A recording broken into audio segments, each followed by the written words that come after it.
la conocen, excelente profesora en el área de currículum, y de alguna manera quisiéramos, o le pedimos a ella que nos compartiera su experiencia con la intención de mirar el currículum desde esta perspectiva de investigación, que aunado un poco al ejercicio de qué tener en cuenta, cómo desarrollarlo, tiene muchas implicaciones. Y salud, y se relaciona con la mayoría, si no es con todos los temas, porque realmente en el currículum es donde se pueden apreciar la manera de cómo se trata de integrar temas transversales, como puede ser esta cuestión de las habilidades blandas, inclusión, el pensamiento crítico, pero también deja evidencia de aquello que no se desea promover. Entonces, vamos a dar ese espacio para que nos pueda compartir lo que bien ha desarrollado, y aquí la dinámica pues es totalmente diferente. Aún, bueno, ella ha decidido traer una presentación que nos ayude a hacer guía de los temas, pero volvemos a hacer ese comentario. Al final, esperemos tener una serie de tiempo para preguntas, o en algún momento dado, si ustedes sienten el tiempo, levanten la mano y generamos la pregunta para poder desarrollar. ¿De acuerdo? Se puede ver, y los que están conectados también pueden participar. Sí, claro.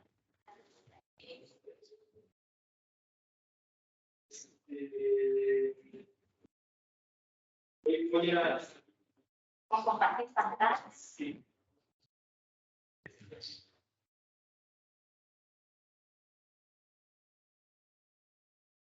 Están escuchando, ¿verdad? Sí. Vamos, preguntamos si de casualidad.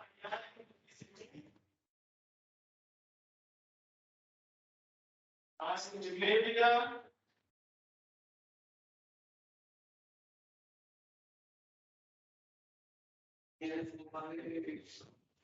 Muy bien, Bueno, si se anima, ahí vamos. agradezco al doctor David Beltrán.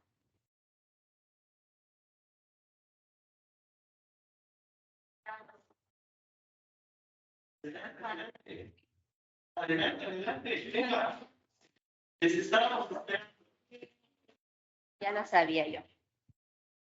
Bueno, pues agradezco al doctor David Beltrán, a la doctora Dorita Sevilla, esta oportunidad que tenemos de venir a platicar con ustedes de algo distinto a lo que hacemos, más allá de lo que ustedes pueden ver en el salón de clases, las asignaturas que se nos asigna impartir en la Facultad de Educación.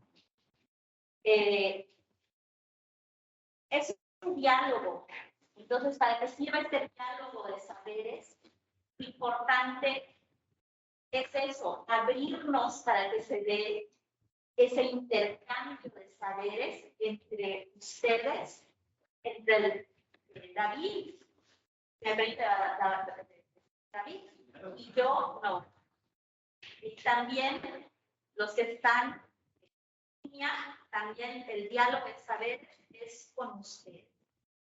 Es un espacio donde vamos a conversar sobre lo que significa para nosotros o la experiencia que hemos tenido sobre realizar investigación educativa con una perspectiva curricular. ¿Qué se imaginan ustedes que se puede investigar del currículo? Y pasamos a la primera diapositiva, por favor. ¿Qué se puede investigar en currículo? Aquí no hay respuestas correctas ni incorrectas. Simplemente estamos compartiendo nuestros saberes para entender nuestros puntos de partida y construir algo entre todos. ¿Qué se puede investigar en el currículo? ¿Quién de aquí le gusta currículo? ¿A quién le gusta currículo? Yo guste, que te apasione, que tú al conocerla sientas soy de aquí. Aquí lo que traigo en esta diapositiva dice, para entender mi viaje. Les voy a compartir un poquito mi recorrido, pero también ustedes ya tienen un camino andado. Ya llevan 3 años o más de 3 años formándose en educación, también teniendo experiencia laboral y profesional. Hablando de profesional, es la educación. Entonces, con el recorrido que ustedes ahora tienen, ¿qué se imaginan que se puede investigar en un libro? Camilo. Creo que como conversábamos aquella vez en su clase de evaluación de planes de estudio, ahora creo que es un poquito más difícil para nosotros poder establecer la definición de lo que es currículum. Porque con las primeras asignaturas que tuvimos de teoría curricular, cuando tuvimos el primer contacto con esta, todos pensábamos que era pues es el documento oficial bajo el cual se establecen las pautas para que se desarrolle un programa de estudios. Pero como fueron avanzando las asignaturas con grupos vulnerados, con diseño, pues fuimos viendo estas diferentes formas de concebir el currículo o aquello a lo que puede hacer referencia el currículo, que no solo es el currículo oficial, esas documentaciones, sino que también va a la práctica que se desarrolla en las aulas, lo que no se enseña, aquellas cosas que no están contempladas, pero igual los alumnos las aprenden, también cómo se aprende, o sea, qué estaba contemplado, qué realmente pasó, si se llegó realmente a lo que se esperaba, qué los alumnos no aprendieron, cómo se puede mejorar y como tal es un proceso que está en constante cambio porque son diferentes las demandas que van a hacer los alumnos, lo que realmente le importa a la institución que estos aprendan y creo que es un campo muy grande que tiene muchas cosas por investigarse. Excelente respuesta, Camilo. Yo creo que nos ilustras, nos compartes todo lo que has llegado a comprender y lo que sabes, lo que representaría investigar sobre el currículo. ¿Alguien quiere compartir otra cosa? Creo que, bueno, Camilo más de normal, Camilo, que había un currículo, pues prácticamente el resto. Yo pienso que como va cambiando, nunca se acaba lo que hay que estudiar, ¿no? Pero, sin embargo, creo que, sobre todo ahorita, es muy importante investigar qué están aprendiendo los alumnos con todos estos cambios, que más son, bueno, a mi parecer, son más como para inflar números que realmente para dirigirse a lo que es importante para el estudiante. Sobre todo por eso de la educación integral, que sí, desde hace tiempo se dice que hay educación integral, pero bueno, ¿qué realmente es integral y cuánto de eso realmente se está siendo efectivo? Entonces, yo creo que esa parte, y de ahí incluso es donde va el tema de tesis, que pues, mi compañera y yo estamos trabajando, de que decimos que es importante tener otras habilidades que te sirvan realmente al momento de vivir tu vida, ¿no? Entonces, parte de esto es la educación financiera, que si dices, bueno, de eso venía una pregunta que incluso estuve, más bien un tema que estuve hablando con mi papá y de eso vino la idea de la tesis, porque me dijo, ¿cómo le vas a saber hacer este trámite? Te lo enseñan en la escuela. Y le dije, no te lo enseñan en la escuela. Y si tú no me lo enseñas tampoco en la casa, ¿dónde lo voy a aprender? Entonces, son actividades con las que crecen las personas y no las tienen hasta que ya llega el momento en el que se aporrean porque no lo saben. Entonces dices, realmente la educación está siendo integral. Entonces, yo creo que ahí está el punto en donde hay que investigar qué de verdad se está haciendo. Interesante. Pasamos a la siguiente. Bueno, siempre nos podemos cuestionar, ¿no? ¿Qué se investiga en un currículo? Como ya han dicho, hay temáticas muy variadas. Si algo hay y el por qué me gusta el currículo es precisamente por la versatilidad de opciones que te da, todo el conocimiento que existe en ese campo, para que tú puedas encontrar ese camino que deseas empezar a recorrer como investigadora o como investigador, ¿no?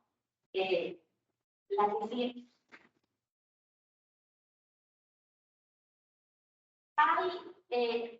A mí me ayuda mucho trabajar conceptualmente las cosas. Es algo que está en mí. Si yo no tengo esa claridad conceptual,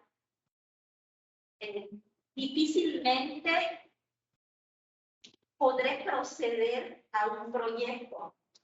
Entonces, como me gusta el currículum, conceptualmente he tratado de trabajarlo para yo misma aclararme qué es lo que enseño y qué es lo que puedo investigar. Entre unas cosas de lo que me apasiona, de lo que me gusta y de lo que me he formado. Eso también yo creo que es muy importante. En mi recorrido, desde que llevé diseño de planes de estudio en sexto semestre de la carrera, bueno, diseño curricular se llamaba, me interesó el área y empecé a trabajar como becaria en la facultad, precisamente en el diseño de un plan de estudios. Ahí, en el mapa conceptual, yo tenía una perspectiva muy técnica. De hecho, ese mapa conceptual puede ser hasta previo del 2000, pero logré completarlo en el 2000. Si se dan cuenta, digo que tenía yo una perspectiva muy técnica, porque veía el currículo influenciado por ideología norteamericana, porque yo fui formada en la licenciatura con esos teóricos, como Bragg, y todos eran teóricos norteamericanos del currículo.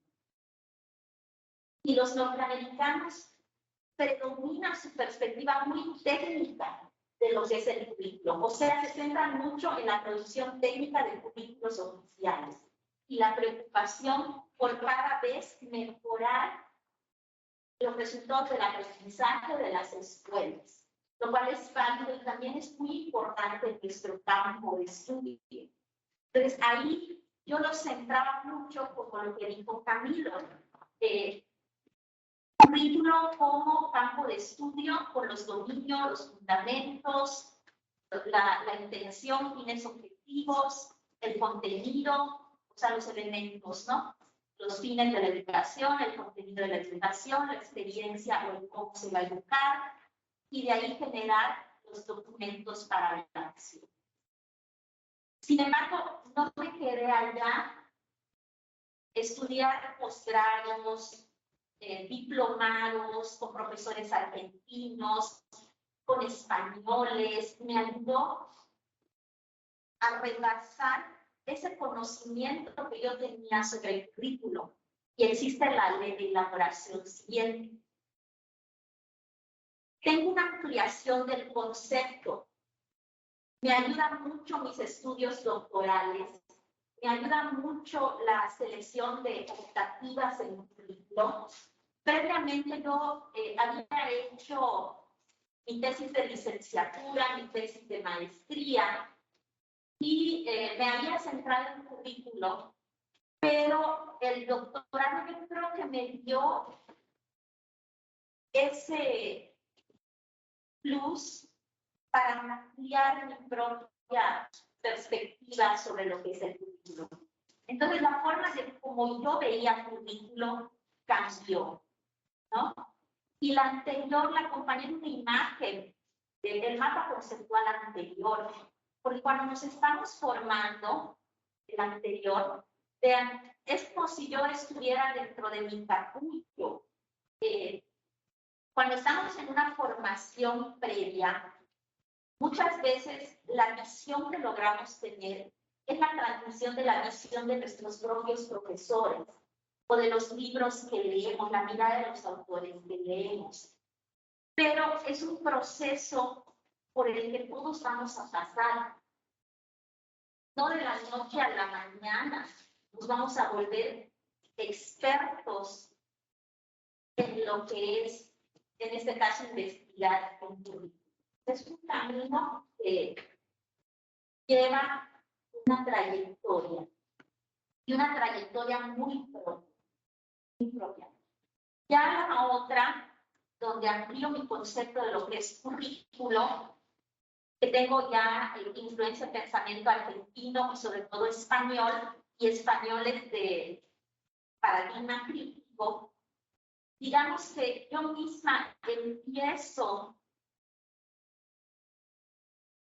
como que a evolucionar en la forma como veo mi objeto de estudio. El panorama se me amplía y descubro cosas tan interesantes que el enfoque técnico lo respeto y me sigo formando en él, porque es mi ejercicio profesional. Pero en términos de investigación, me doy cuenta que hay un área de oportunidad muy rica, que en mi propio medio a lo mejor todavía no está muy trabajada, y que es una oportunidad de crecimiento personal, profesional, pero también para mejorar la educación desde otra manera de ver lo que es el currículo, ¿no? Entonces, aquí reelaboro, ya incorporo los tipos de currículo, pero empiezo a entender que las prácticas educativas, desde el enfoque o perspectiva práctica del currículo, vale mucho la pena investigarla como curricular. No voy a investigar una práctica educativa en términos de la perspectiva técnica, sino en términos de otros diseños de investigación. También el doctorado me permite formarme mejor en investigación cualitativa y ya haces clic, no sé si les pasa, cuando lees y escuchas una manera de pensar, de ser, de existir, y sientes que congenias con ello y haces ese clic. Yo hice clic con la investigación cualitativa. Y me interesa mucho, por lo tanto, empezar a pensar de otra manera la investigación de las prácticas educativas, y dentro de las prácticas educativas empiezo a estudiar el tema de la justicia curricular. Y aquí algo importante, la identificación de esta temática me lleva a entender en términos de la política, en términos de una política de Estado, una política que permea la política educativa, que excede a los discursos, lo que están las reformas, lo que se le dice a los profesores en las escuelas, la ideología creada en los profesores en las escuelas, pero más allá, esas relaciones entre profesores y estudiantes, ¿no? Que pueden estar contribuyendo a una reproducción de modelos hegemónicos que hacen que se dé esa continuidad de la desigualdad, de el prejuicio, de la exclusión, etcétera, ¿no? Y algo interesante, yo recuerdo que cuando estaba haciendo mi tesis doctoral, ustedes tendrán muchas experiencias también para compartir lo que llevan haciendo su tesis de licenciatura. Recuerdo que un descubrirme también a mí mismo, porque detrás de un tema que uno elige para investigar, está parte de nuestra historia de vida. Como comentó la compañera, yo me doy cuenta en mi casa platicando con mi papá, hay cosas que nos debemos saber y no nos enseñan a la escuela, y nos damos cuenta que es necesario. Entonces, yo creo que a través de la investigación descubrí una parte de mí misma, por eso pongo la muñequita viéndose en el espejo. Y eso agradezco mucho a mi director de tesis, que me puso a un compañero para que entre los dos nos ayudáramos. Los dos estábamos estudiando el doctorado. Él era sociólogo español de Madrid y yo profesora de México, ¿no? De la UNAM. Y él me decía, ¿qué hay de norma en lo que quieres investigar? Por eso digo, siempre, yo creo que la investigación más bonita es la que te ayuda a encontrarte a ti mismo y a transformarte, tratando de transformar las realidades de los otros, ¿no? Entonces, por algo me interesó la justicia curricular. Y la imagen de abajo, que es como un despertar de sí mismo, uno despierta.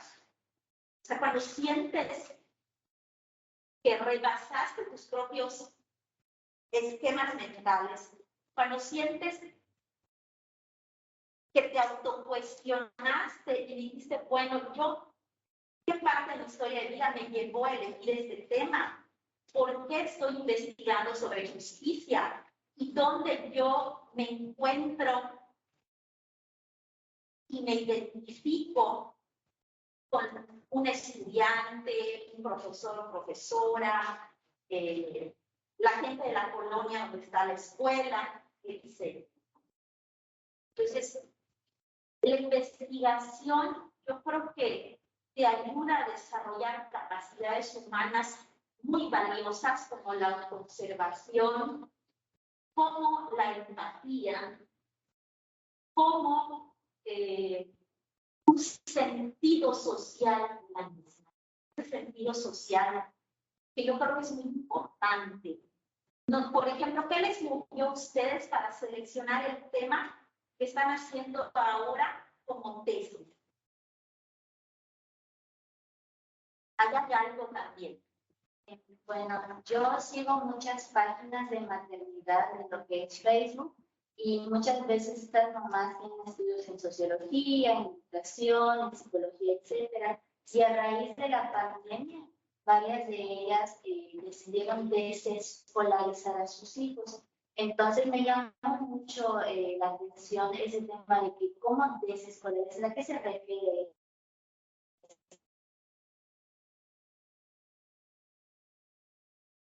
Porque para la escuela es como de que sí, no lo vuelvas solo el lugar donde deberías de cumplir con lo que te toca.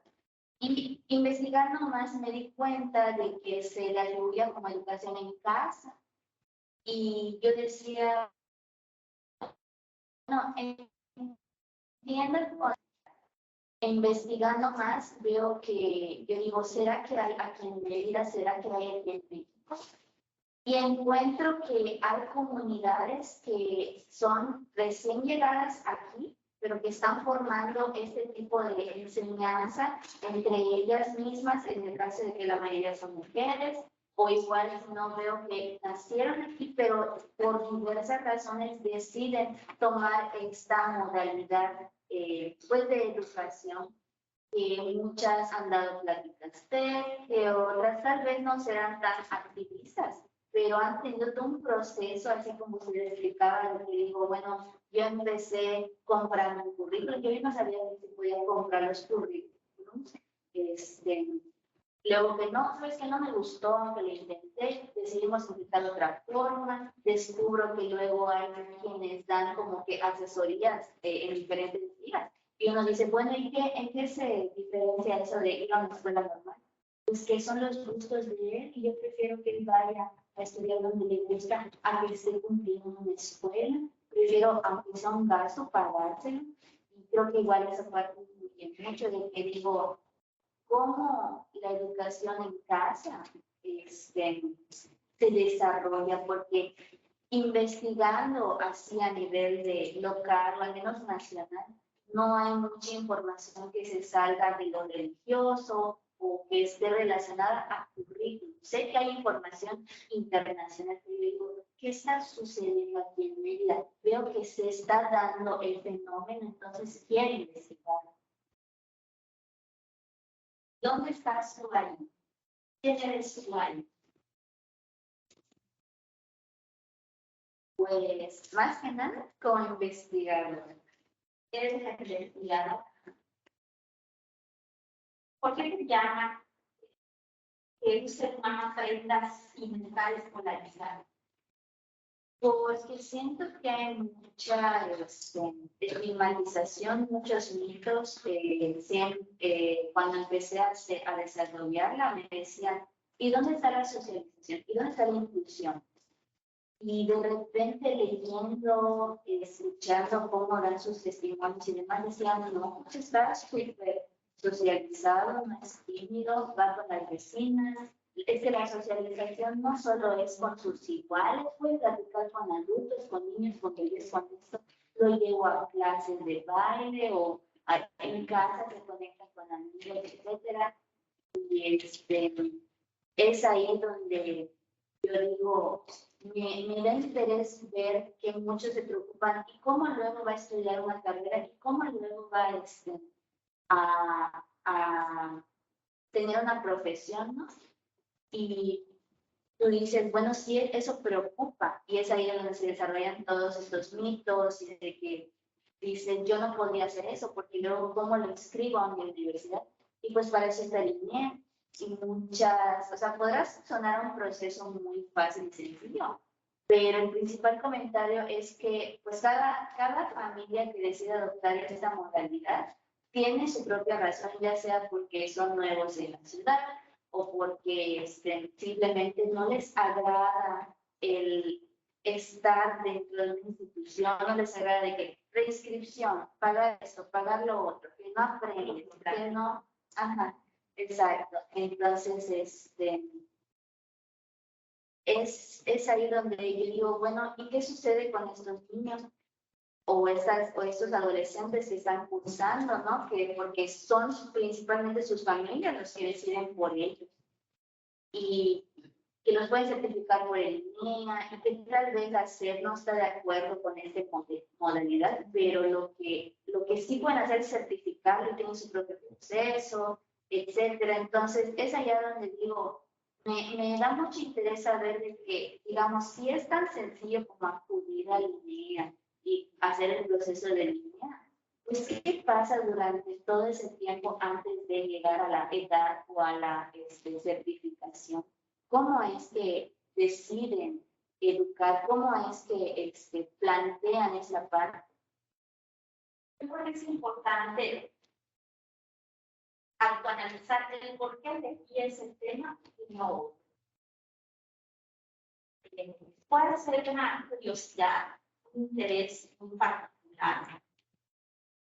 Puede ser porque no tenía ni idea y fue lo primero que me ocurrió, que también es válido. Puede ser porque viví una experiencia que me marcó y esa experiencia quiero ver cómo la vivieron los otros. Pero yo creo que, ¿por qué lo digo? Por esta cuestión ética, por esta cuestión de cómo uno mismo va a mirar su tema de investigación. Yo tengo un tema porque estoy en contra. Lo más seguro es que hay una tendencia hacia mostrar lo que no funciona de lo que estoy investigando. Si yo estoy en contra de la escolarización, quizá voy a mostrar que no es necesario la existencia de la escuela ni de los maestros. La investigación, la que sigue, por favor, sí requiere un trabajo de investigación conceptual. Tenemos que aclararnos qué es lo que estoy investigando. Por ejemplo, aclaración conceptual. ¿Qué he trabajado? Yo percibí problemas en la educación, pero no necesariamente el problema. Te das cuenta que el problema que existe en la realidad puede reflejar varias maneras de ser visto y de ahí el tratamiento en términos teóricos que le dan distintos autores. Yo empecé interesada en los problemas de acoso escolar, en los problemas de violencia escolar, porque cuando yo hago un estudio del caso, precisamente buscando las ideologías sobre justicia educativa y justicia curricular, me doy cuenta que dentro de las prácticas educativas había situaciones de violencia que eran invisibles para el profesorado y a mí me preocupaban mucho, porque había discriminación, había sexismo, había exclusión, había pues, una serie de situaciones que tú dices, estos estudiantes, realmente esta escuela solo está preocupada en el aprendizaje del contenido de las asignaturas. El maestro al cumplir su programa y está invisibilizando y dejando pasar oportunidades valiosas para una mejor formación humana. Pero esa era mi perspectiva. Eso también tuve que trabajar. Cuando yo entraba a observar a las aulas, empecé primero criticando la técnica. Si uno lee mis primeros diarios de campo, no planificó su clase, son mal el proyecto de multimedia. Y uno viene a decir, bueno, pues te van a decir, eso es lo relevante. Estoy aprendiendo a hacer investigación cualitativa. Luego empecé a fijarme de otras situaciones que empezaron como que a causarme toques eléctricos en mi cerebro. Así como que, ¿qué está pasando? ¿Qué está pasando? Por ejemplo, un maestro le dijo a un alumno, iban a hacer unas encuestas comunitarias y en equipo se empezaron a hablar cómo hablaba la gente de la comunidad. Porque como eran maya blancos, cuando interactuaban con los estudiantes y hablaban en español, tenían el acento lógico de apoyar. Incluso nosotros lo abogamos, que estamos acostumbrados que no lo escuchamos. Pero cuando oímos a una persona maya blanca hablar español, es más marcado el acento. Se estaban burlando de cómo hablaba una persona maya blanca. Y eran las carcajadas y un jovencito imitaba la voz, ¿no? Es que sí dicen, ¿cómo lo dicen? Es que así, que donde te digan carcajadas. Y el maestro se acercó y les dijo, les dio una intención, una intención política. Oigan, ¿ustedes por qué se están burlando? ¿Sabían que el maya, hay extranjeros que lo valoran, lo vienen a estudiar y lo van a enseñar? Entonces, ¿tú cómo te atreves a criticarlo si los extranjeros lo valoran? Y a mí, o sea, me decía, así para mí fue, no estar reconociendo el valor del maya en sí mismo, el reconocimiento del valor de una lengua y de las personas que vienen de esa población. No necesariamente alguien extranjero le tiene que dar valor para cuidar la nación, para ser importante. Y en esas cuestiones que entraba a observar en el aula, empecé como que a un despertar a cosas que me parecieron más relevantes. Dejé de ver si no planeaba bien sus clases, si retroalimentaba mal. O sea, dejé de ver esas cuestiones técnicas y me empecé a preocupar por cuestiones más de acuerdo con lo que representaba desde el paradigma crítico la justicia curricular. Y dentro de la justicia curricular, estas situaciones que son violencia, son una violencia simbólica muy injusta hacia determinados grupos humanos, ¿no? Y así yo iba observando otras situaciones, las interacciones entre los estudiantes, las interacciones entre el profesor y los alumnos, y me doy cuenta que había que trabajar con los estudiantes.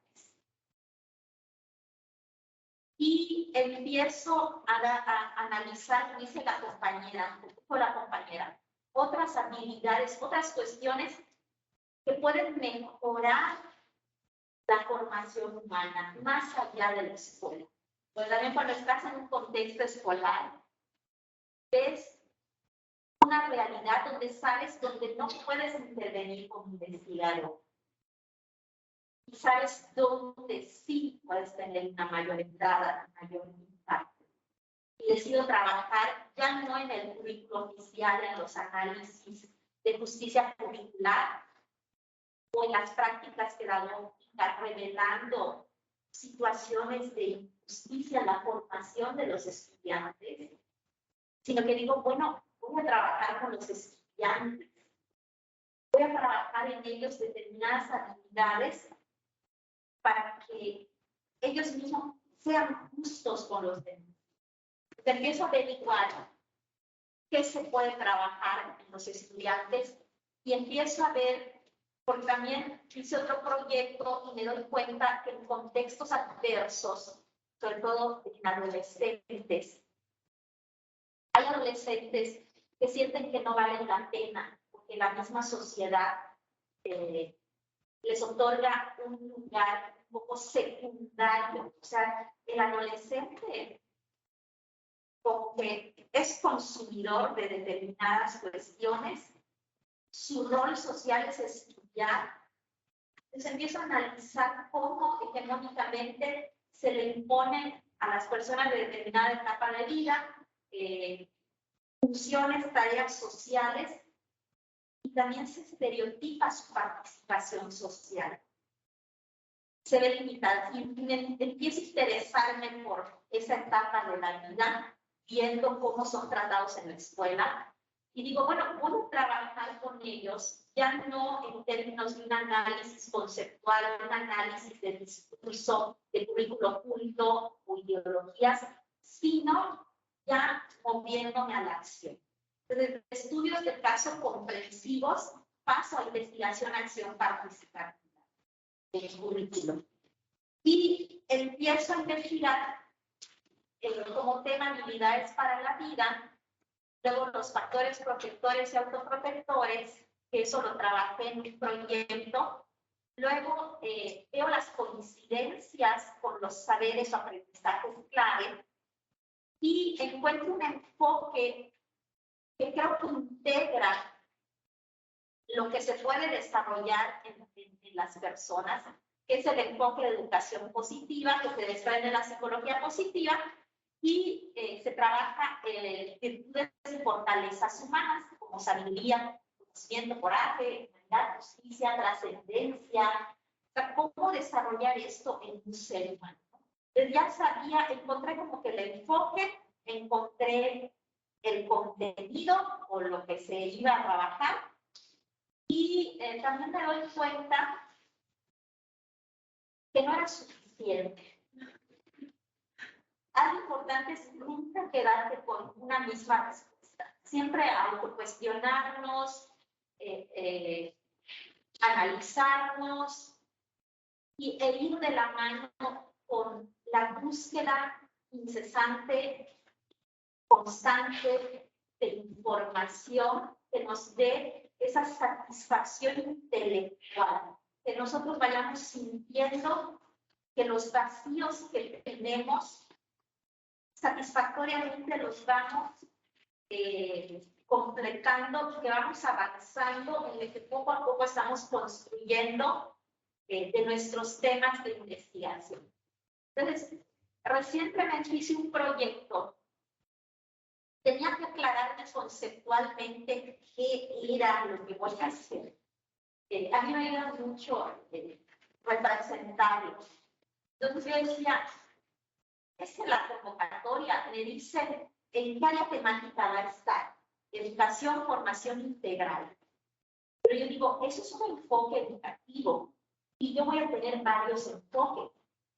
Voy a tener el enfoque de formación integral, pero también tengo el enfoque de educación emancipadora, el enfoque de educación positiva, y bajo ese enfoque voy a buscar un propósito a través de la investigación, acción participativa, contribuir a disminuir la violencia y la discriminación en la convivencia, ahora incluido familiar y social. Que antes era solo la convivencia entre compañeros de escuela.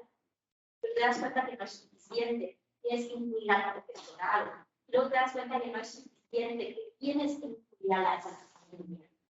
Pero siempre tienes que empezar por lo más realista, por lo más posible. Y para mí lo más posible en mi primer proyecto fue trabajar con los estudiantes, nada más con ellos.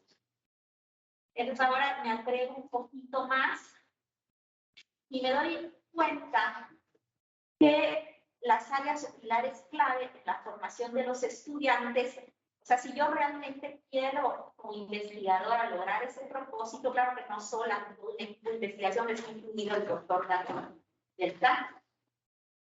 Bueno, ¿qué se necesita? Ahí reviso literatura y digo, bueno, ¿qué se puede hacer para formar personas que no sean violentas y que respeten a los demás? Entonces se habla de la importancia de la educación socioemocional, de la educación en valores, de la educación ciudadana, que son títulos también como enfoques, ¿no? Para crear la cultura de paz. La educación del ocio es algo muy importante que no se toma en cuenta, pero enseñarle a una persona cómo divertirse, cómo relajarse, cómo autoconocerse, cómo ser feliz, ayuda también a que no sea violento. Y me doy cuenta que también es importante lo cultural y como parte del ocio, lo artístico, que lo artístico también entraría no solo como educación del ocio, sino como educación del cuerpo. ¿Sí? Entonces, digamos que me doy cuenta que la propuesta, porque voy a trabajar en investigación y acción participativa, debe impactar esas áreas o dimensiones de la formación. Y esos tipos de educación es muy importante. Luego digo, bueno, ¿cómo lo voy a hacer? Y digo, bueno, ¿qué estrategias voy a seguir para ese desarrollo humano y aprendizaje que impacte en esa educación socioemocional, ciudadana, del ocio, en arte? Y encuentro, revisando la literatura, el potencial del teatro popular, de la radio comunitaria,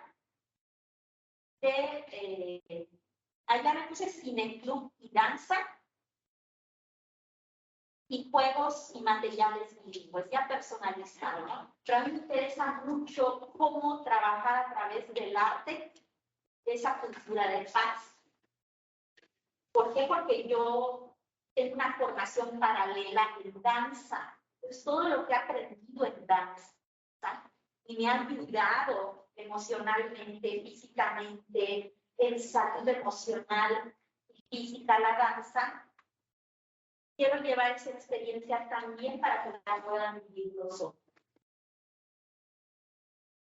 Y me doy cuenta que con danza no es suficiente, que necesito aliados que también trabajen arte y cultura.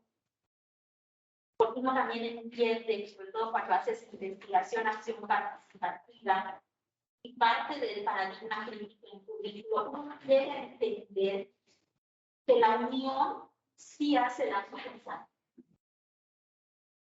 Y empieza a buscar compañeros de teatro popular, empieza a conocer en danza.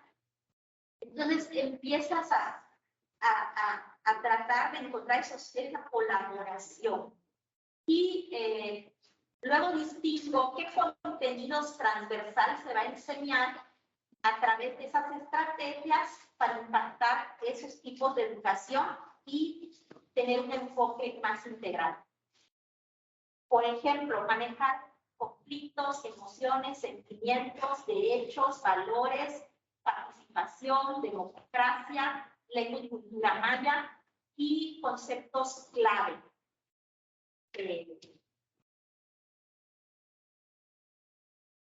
y las metas de desarrollo social, contribuir a la inteligencia emocional, a la convivencia pacífica y conformación de una cultura de paz, a la existencia de una igualdad sustantiva e inclusión social, al enriquecimiento cultural de las personas y a la revitalización de la lengua y cultura.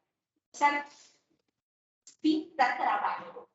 Yo recuerdo que a veces tomando un café o disfrutando mi frappuccino, me vienen las ideas. Entonces, automáticamente agarro la libreta y empiezo a armar mis esquemas, ¿no? Como que te posee algo y agarras y empiezas, porque ya uno la idea y a veces si no lo hago, se te olvida, hasta sueño lo que se queja. Y entonces ya me encuentro la respuesta. Pero luego me levanto, me despierto y ya se me olvidó. Entonces hay que aprovechar esos momentos en los que te llega la luz, prende un poquito de la idea y empiezas a hacer la elaboración. Entonces, bueno, es que,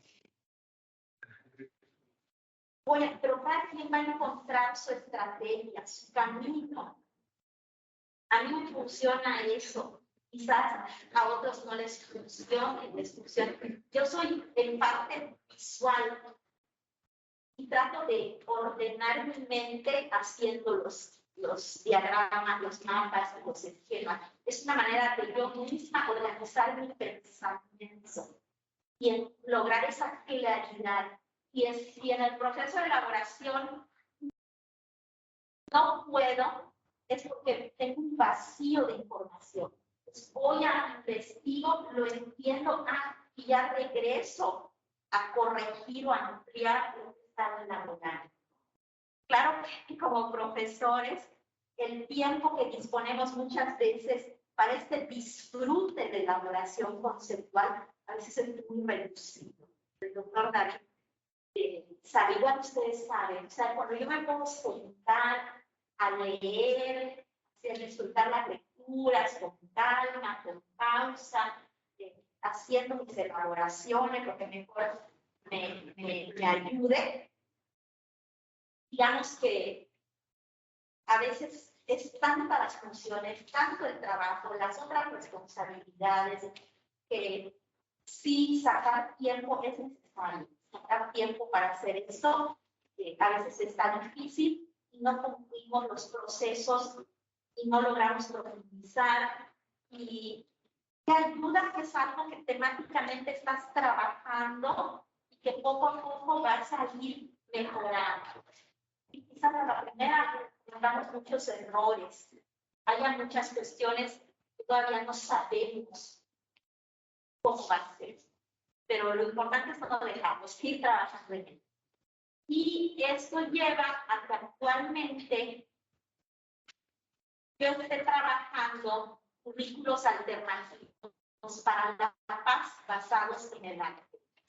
Les digo, no ha sido sencillo, ha sido una búsqueda profesional, personal, social, académica, pero yo creo que lo más importante es estar contentos con lo que uno está haciendo y comprometerse a ir mejorando poco a poco. Que es importante siempre actualizarnos con cursos, con congresos. Los congresos son muy importantes, asistir a conferencias, leer artículos, comprar libros nuevos. Por ejemplo, una de mis últimas adquisiciones ha sido el arte dramático en la educación. Investigación-acción en currículum. Porque hacia allá voy, entonces tengo que seguir estudiando y nunca dejar el campo. Una vez que ya agarras el sabor de estar con la comunidad, de estar con los adolescentes, de todo lo que te interese, te ayuda a mirar, a aprender, estar en el escenario, en el contexto real, eso me ayudó mucho también a ir mejorando y encontrando hacia dónde va a ir mi investigación en el área. Como currículo alternativo, porque no es un plan de estudios, no es un currículo oficial como tal. No le puse extracurricular porque no es una propuesta avalada por la institución. Sí te dan el permiso, pero como investigadores vamos creando algo para transformar la educación y la formación de las personas. Y pues es como integré mis pasiones, entre otras en la vida, currículo, arte y un mundo donde haya paz, armonía, respeto, ¿sí? Donde haya justicia, porque eso es lo que más lastima, la injusticia, el sentimiento de enojo que crea, la insatisfacción y el estar enojado, eso lastima mucho a la sociedad. Entonces, digamos que es la forma como hasta ahorita he encontrado articular todo esto. Bueno, y de mi parte eso es todo. No sé qué más quieran conversar.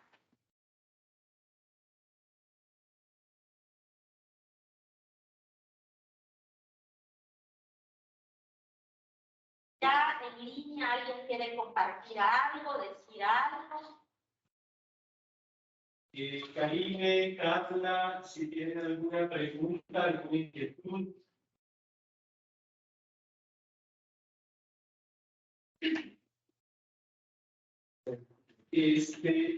Norma, realmente muchas gracias por esta charla. Quisiera rescatar varios puntos que me parecen sumamente importantes. El primero es que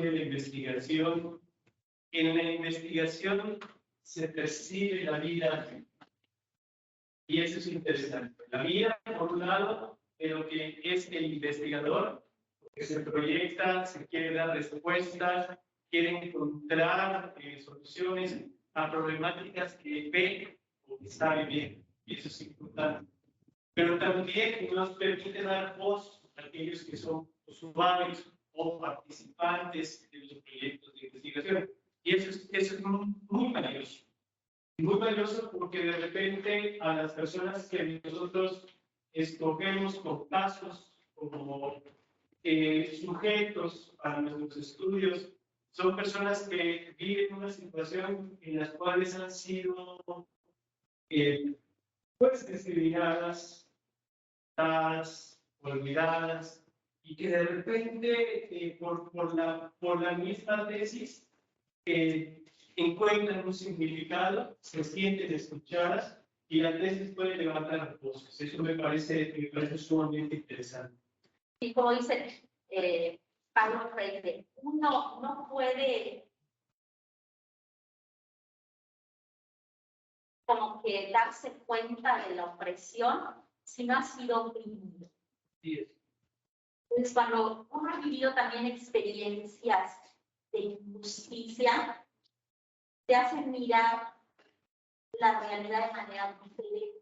Como dicen, una sensación a lo mejor de incomodidad, no se puede ver desde una posición de privilegio. Entonces, yo creo que la investigación ha impactado, por ejemplo, junto con el doctor Mijangos, propusimos que exista la asignatura de diseño del programa de formación con grupos vulnerados. Desde el enfoque de GAP se ha tenido una transformación más desde el marco metodológico del método del marco lógico, no tanto ya, porque por los tiempos, etcétera, es difícil llevar a una ya, llamando a oportunidad, viviendo en la comunidad. Yo creo que esto sí ha tenido como que el impacto, porque si investigas también tienes que tener un impacto en la docencia.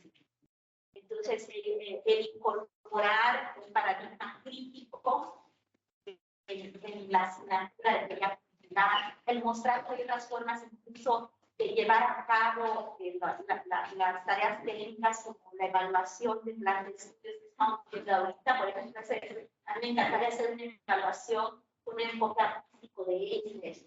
Como manejo danza, me encantaría probar eso, mostrar la belleza en el arte evaluadas.